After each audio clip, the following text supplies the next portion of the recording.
भाषा और स्थानीयता के विषय पर न सिर्फ बोकारो और धनबाद में बल्कि उसकी आंच, उसकी तपिश तमाम ज़िलों में पहुंचती हुई नज़र आ रही है। और ख़ास करके राजधानी रांची में आए दिन जिस तरह से आदिवासी, मूलवासी और स्थानीय संगठन यहां पर रणनीति बना रहे हैं, उससे एक बात तो बिल्कुल स्पष्ट होती हुई नज़र आ रही है कि आने वाले दिनों में झारखंड की राजधानी रांची में भी एक बड़ा आंदोलन देखने को मिल सकता है। इस वक्त हमारे साथ मौजूद है आदिवासियों के बड़े नेता प्रेम साहिब मुंडा, जो आदिवासी जन परिषद से ताल्लुक़ रखते हैं, इनके कर्ता धर्ता हैं।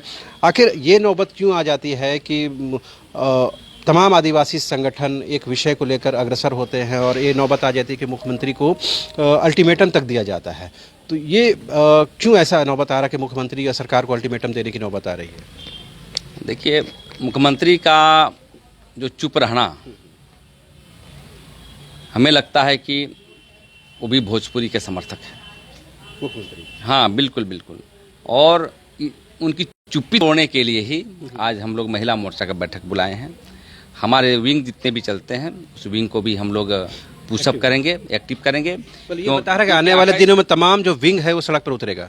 बिल्कुल, आने वाला समय में तमाम जो हम लोग की विंग हैं और भी संगठन के जो विंग चलते हैं, चाहे सरना समिति हो, चाहे आदिवासी जन परिषद हो, चाहे पाढ़ा समिति हो, चाहे महासभा हो, जो भी संगठन है इसमें लगे, सब 28 तारीख को उतरेंगे। 28 फरवरी 2022 को जो हम लोग पूर्व में ही घोषणा कर रखा है, वो विधानसभा मार्च के लिए, मतलब मानव श्रृंखला के लिए, वो एकदम पूरा बाईपास को हम लोग घेरने का काम करेंगे। मतलब जिस तरह हम लोगों ने बोकारो धनबाद में मानव श्रृंखला देखा, उसी तरह का यहाँ पर रणनीति बनी है। बिल्कुल बिल्कुल। बोकारो धनबाद में जिस प्रकार से आपने देखा कि जन सैलाब उभर रही है, जनता सड़क पर आए हैं, तो राजधानी में ये कार्यक्रम होगा इसी तरह का।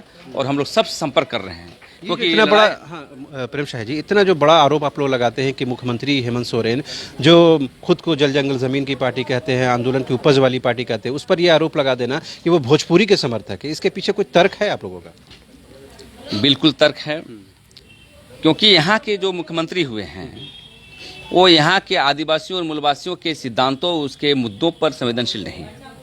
भोजपुरी तो आज आया है, अब स्थानीय नियोजन पर क्यों नहीं ला रहे हैं? जबकि भारतीय जनता पार्टी के जो रघुवर दास जी थे, माननीय मुख्यमंत्री, उन्होंने बनाया था, उसको आप डिजोल्व कर दिए, अब बना भी नहीं रहे हैं, नियुक्ति भी निकाल रहे हैं, तो सभी मुद्दे पर सिफर है ये। तो मुख्यमंत्री रघुवर दास ने जो कट ऑफ डेट 1985 रखा था, उसको एक्सेप्ट करते हैं आप लोग?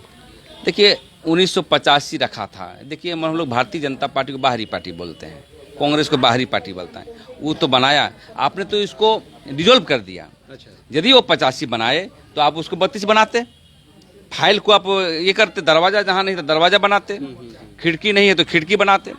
लेकिन आपने उसको रद्द ही कर दिया और अभी तक उस पर न बहस हो रही है, न सदन में न ला रहे हैं, न इस पर ये सर्वदलीय बैठक बुला रहे हैं, कुछ नहीं कर रहे हैं।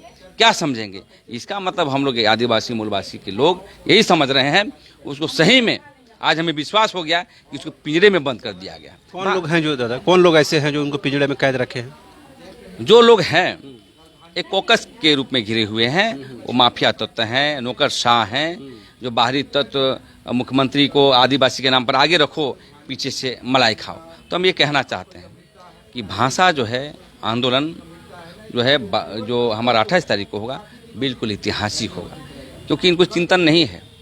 नौ क्षेत्रीय भाषा को लागू करने के लिए आप कुछ नहीं कर रहे हैं और आप जो है चुपचाप भी बैठे हुए हैं। नहीं, वो जो क्षेत्रीय और जनजातीय भाषाएं तो है, मगर उसके साथ उन्होंने इंक्लूड कर दिया भोजपुरी, मगही और उर्दू वगैरह को, तो वो भाषाएं तो आपके अस्तित्व में है, मगर उसके साथ उन्होंने जोड़ दिया। अरे भाई, तो बिहार में क्यों लागू नहीं है? बिहार में क्यों नहीं और झारखंड में ही क्यों आप ये करें? वोट की राजनीति करना चाहते हैं?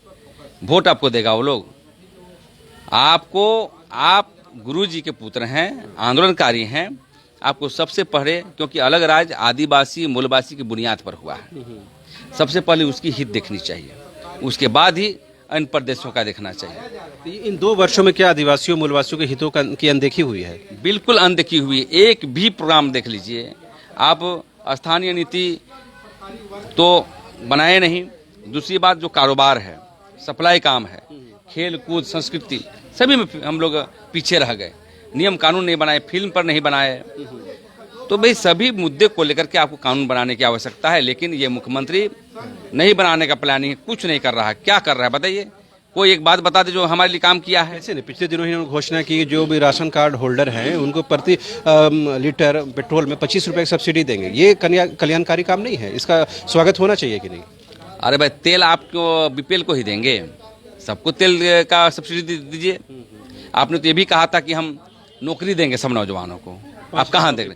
5 लाख नौकरी हम प्रति वर्ष देंगे, वो कहाँ गया? सरकार का तर्क है कि कोरोना था, ओमिक्रॉन था, इसकी वजह से गति थोड़ी धीमी रही है। कोरोना में ही तो पॉलिसी बनती है, कोरोना में तो आराम से पॉलिसी बनाते, लेकिन कोरोना में भी आप देख लीजिए, अब मजदूर को हवाई जहाज से ला रहे हैं और हवाई जहाज से भेज भी रहे हैं। बहुत बार देखिए, जितना बार लाता हो उतना भेज दिए। आप ऐसा नीति बनाइए कि कोई पलायन न करे। आज महिला मोर्चा का बैठक हो रही है, चिंतन कर रहे थे। आज हमारे सबसे बड़े दुर्भाग्यपूर्ण है कि आप सर्वे कर लीजिए, ज़्यादातर महिला दाई काम करने जाती है, आदिवासी समाज के लोग रांची में।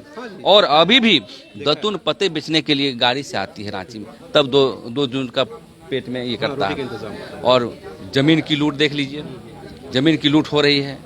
मतलब सभी मुद्दे पर हम लोग को लूटी जा रही है। ये क्यों नहीं एक्सेप्ट करते हैं प्रेम साहब जी कि आदिवासी समाज भी कहीं न कहीं अवेयर नहीं रहा, जागरूक नहीं रहा अपने अधिकारों को लेकर के? कहीं न कहीं ऐसे लोगों के हाथों में अपनी सत्ता उन्होंने दे दी है जो उनको मिसयूज करते हुए आए हैं। देखिए, आदिवासी समाज आज आरक्षित क्यों है और आरक्षण क्यों मिला है? इसलिए मिला है कि आदिवासी समाज भी मुख्य धारा से जुड़ सके। आर्थिक, सामाजिक, राजनीतिक, धार्मिक सभी चीज़ों को लेकर के मुख्य धारा में जोड़ने के लिए आपको मतलब फंडिंग की व्यवस्था है। आप कल्याण विभाग में देखेंगे, आदिवासी मंत्रालय अलग है, उसको ट्रेनिंग दी जाती है। जैसे संविधान के अधिकार के लिए हम लोग बिना पैसे के पढ़ाते हैं, है ना? ये गवर्नमेंट को एक व्यवस्था करना चाहिए कि जाओ तुम पढ़ाओ अपने बच्चे लोगों को कि आदिवासी का संविधान क्या। ये ट्राइबल सप्लान में पैसा भी है इसमें, लेकिन कभी खर्च नहीं करते हैं। अब देखिए, आदिवासी मामले पर मैं बता रहा हूँ कि अभी 10-20 हज़ार करोड़ लैप्स कर जाएगा ये लोग का यूज करने का मतलब है। तो इससे पता चलता है कि आप संवेदनशील नहीं है। अच्छा प्रेम साहब जी, आपको नहीं लगता इस तरह के आंदोलन से कहीं न कहीं समाज का एक वर्ग है जिसे आप भोजपुरी मगही समाज कहते हैं, वो कहीं न कहीं अलग थलग पड़ता हुआ नजर आ रहा है और वो कहीं न कहीं असुरक्षित महसूस कर रहा है? ऐसी बयानबाजी उनके तरफ से भी हो रही है, आप लोगों की तरफ से हो रही है, जिससे समाज में कहीं न कहीं थोड़ा ये बात पैदा हो गई है कि समाज टूट सकता है, उसमें कहीं न कहीं दरार पैदा हो सकती है। देखिए, हम लोग जो भोजपुरी वाले लोग हैं, यूपी वाले लोग हैं, मैथिल, सबको हम लोग सम्मान करते हैं और प्यार भी करते हैं। हम बिल्कुल ही नहीं, हम लोग बाहरी भीतरी की लड़ाई नहीं हो। हमारा गवर्नमेंट से ये मांग है कि आप यहाँ आइए, अंग्रेजी बोलिए, फ्रेंच बोलिए, भोजपुरी बोलिए, और भी भाषा है तो आप बोल सकते हैं, लेकिन सब भाषा को क्षेत्रीय लागू कर दीजिएगा और हमारा भाषा को लागू नहीं करिएगा, तब तो ये तो बहुत दुर्भाग्यपूर्ण है। झारखंड का आंदोलन ऐसे नहीं मिला है, झारखंड आंदोलन बहुत जदोजहद से मिला है और गुरुजी ने ही आंदोलन किए हैं, उसके पीछे बहुत मर गए, डेथ कर गए। अभी भी लोग टूर टैप करा रहा है, जिंदा है लोग, पेंशन नहीं मिल रहा है। एक वर्ग जो है पेंशन की आवाज कर रहे हैं, वहाँ उसको भी नहीं मिल रही है। तो ये समझिए कि एक निरंकुश से मतलब ये सरकार है, इसको एकदम क्या बोलते हैं उसको, जो मरीज जो है डेड हो जाता है, तो वैसा ही डेड हो गया है। प्रेम शाह जी, ऐसा नहीं लगता कि जिस सरकार को आप लोगों का समर्थन रहा और वो सरकार ये कहती भी है कि हम आदिवासियों, मूलवासियों, स्थानीय लोगों की हितैषी पार्टी हैं, उस सरकार के रहने के बावजूद भी अगर आपके काम, आपके मूल मुद्दे का समाधान नहीं होता है तो दुख और तकलीफ ज़्यादा हो जाती है? बहुत दुर्भाग्यपूर्ण है। देखिए, आदिवासी नेता होने से नहीं होता, आदिवासी और गैर आदिवासी नेता होना चाहिए, लेकिन आदिवासी विचारधारा के लोग होनी चाहिए। हेमंत जी का विचारधारा आदिवासियत नहीं है? आप पूछिए ना भाई, कौन बात से काम कर रहे हैं? आप लेफ्ट से कर रहे हैं, आदिवासी बात से कर रहे हैं, अम्बेडकर बात से कर रहे हैं, वामपंथी से कर रहे हैं, किससे कर रहे हैं? कोई बात नहीं है, जो मतलब व्यवस्था दे उसी काम होती है यहाँ पर। मगर ये तो स्वीकार करना होगा ना कि जो एक राज्य का मुखिया होता है, मुख्यमंत्री होता है, तमाम वर्गों के लिए होता है। झारखंड के मुख्यमंत्री हेमंत सोरेन है, 3.25 करोड़ जनता के लिए मुख्यमंत्री हैं, मगर सिर्फ अगर एक समाज, एक वर्ग के लिए काम करेंगे तो उन पर भी पक्षपात का आरोप लगेगा। पक्षपात का हो, लेकिन जनसंख्या किसकी ज़्यादा है? 85% तो हम लोग आदिवासी मूलवासी हैं, तो इस पर आपको पहले ध्यान देना है ना। हम नहीं चाहते हैं कि बाहर के आएंगे उसको मत करिए, लेकिन अभी आप देखेंगे जेपीएससी में आपका आरक्षण समाप्त कर दिया गया, +2 ये पर। तो अब आरक्षण बिहार में मिल रहा है, यूपी में मिल रहा है, हमारा आरक्षण जेपीएससी में समाप्त कर रहे हैं, जहां पर अफसरों का प्रोडक्शन यूनिट है। बताइए, तो इसलिए देखिए आदिवासी मुख्यमंत्री से नहीं होना चाहिए, आदिवासी मूलवासी विचारधारा के साथ चलता हो, संवेदनशील हो, तभी वो राज चला सकता आपकी है। नज़र में कौन ऐसा व्यक्ति है जो इस योग्यता को पूरा करता है, इस फॉर्मेट को पूरा करता है, जिसे आने वाले दिनों में आप लोग समर्थन दे सकते हैं? देखिए आने वाला समय में एक राजनीतिक विकल्प पैदा करना होगा। बीजेपी, कांग्रेस, जेएमएम सब इससे हट करके यूथ निकलेगा, जो पढ़े लिखे लोग हैं। अभी जो आंदोलन में यूथ ही सामने आ रहे हैं। बिल्कुल बिल्कुल, और पार्टी बनाई जाएगी, और पार्टी बनाने के बाद हम लोग लोकतंत्र में लड़ेंगे हम लोग। ये उसी की जमीन तैयार की जा रही है इस आंदोलन के माध्यम से। नहीं, आंदोलन के माध्यम से अभी आंदोलन चल रहा है, लेकिन आने वाला समय में यदि ऐसा भी करना पड़े तो राजनीतिक विकल्प देंगे। राजनीतिक विकल्प देने के लिए तैयार है। एक आखिरी सवाल, मगर सवाल ये है चूँकि खुद जो सुप्रियो भट्टाचार्य वो कहते हैं कि झारखंड की ज़मीन पर सोना चांदी है, खनिज संपदा है, इस वजह से बाहर से बहुत सारे लोग आए और यही बसते चले गए।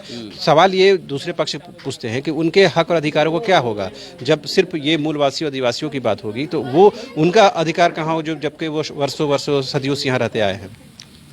देखिए जो वर्षों से आ रहे हैं बाहर के लोग, यहाँ पर मान लीजिए 85 से हैं, चाहे जब भी हैं, उसका अधिकार को मारने के लिए हम लोग नहीं लड़ रहे हैं। लेकिन आपने क्यों अलग राज किया, किसकी बुनियाद पर अलग राज हुआ? आदिवासी मूलवासियों के नीति सिद्धांत पर हुआ, उनकी बुनियाद पर। आज हम प्रेस बयान दे रहे हैं आपके, अब गांव में गए हैं, अब गांव में जाइए, अब तमाड़ के जंगल में जाइए, अभी भी शुद्ध पानी नहीं पीता है लोग। अब तमाड़ के हम लोग लुंगटू क्षेत्र में गए थे, वहाँ पर रोड नहीं है। तो कहने का मतलब है कि आदिवासी को इसलिए बोलते हैं कि अभी भी वही दतुन पते, वही भी मतलब दाई ढंगरीन। तो क्यों स्वीकार नहीं है, अब इसको बिल्कुल बदलना होगा। स्वीकार नहीं है। मैं चाहता हूं कि आदिवासी मूलवासी का स्थिति को दूर करने के लिए, उसको एक स्वावलंबी बनाने के लिए, डेवलप करने के लिए आपको सबसे पहले आदिवासी मूलवासी को देखना होगा, बाहरी को बाद में देखना होगा। एक आखिरी सवाल, जब विषय एक है, मुद्दा एक है, जब लक्ष्य एक है, तो आदिवासी संगठन, मूलवासी संगठनों में इतना बिखराव क्यों है? कोई बिखराव नहीं है, हम लोग सब एक हैं। आने वाले दिनों में तमाम जो संगठन एक मंच पर दिखेंगे। सब एक हैं, अलग अलग बैठते जरूर हैं। अब हम तो अलग बैठेंगे ना, वो अलग बैठेगा, लेकिन विचारधारा से मुद्दे पर हम लोग एक हो जाते हैं। और ये समझिए कि सबसे बड़ी चीज़ मैं अंतिम में यही कहना चाहता हूँ कि 28 तारीख को जो है हमारा जो मानव श्रृंखला है ऐतिहासिक होगा, और झारखंड में मील का पत्थर साबित करेंगे पूरी तरह से हम लोग। तो आपने सुना प्रेम साहिब मुंडा साहब ने साफ तौर पर कहा कि सिर्फ आदिवासी के घर में पैदा होने से कोई आदिवासी विचारधारा से ओतप्रोत नहीं हो जाता है। उन्होंने मुख्यमंत्री हेमंत सोरेन का नाम लेकर कहा कि वो भले आदिवासी हैं, लेकिन उनकी विचारधारा आदिवासी वाली नहीं है, और मुख्यमंत्री भोजपुरी के समर्थक हैं। इस गंभीर प्रश्न को लेकर के उम्मीद की जानी चाहिए कि तमाम जो संगठन है, तमाम जो पक्ष हैं, वो शांतिपूर्ण तरीके से और एक राय होकर के समाज को और राज्य को आगे ले जाने के लिए काम करेंगे। कैमरा पर्सन हृदय के साथ रांची से न्यूज़ बाइस्कोप के लिए शहनवाज।